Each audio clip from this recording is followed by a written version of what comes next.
Uhlaleleni ungangeni kule channel ephethe izindaba ezishisayo. Igama lami nguVusi Mavusana kwi-channel ehamba phambili uMkhanya Kude TV. Inkulu indaba laphana. Sila esikuthulela khona abaculi abazokhipha ke laphana.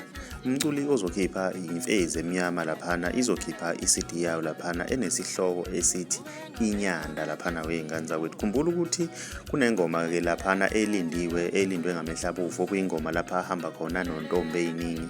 Ingoma eke yatrenda nje laphana wey'ngane zakwethu yavala laphana ey'nkundleni zokuxhumana ngesithombe nje sisodwa nje laphana wey'ngane zakwethu. Mina ngiyafisa ukwazi ukuthi wena ngabe kuthini okwakho ukuphawula. Ake sidibane laphana kwi-comment section yizwe ukuthi wena ngabe kuthini okwakho ukuphawula. Uma umusha ngiyacela ukwenza okulungile, cindezela subscribe, cindezela nebhell ukuze uzothola ama-notification njalo masiposta.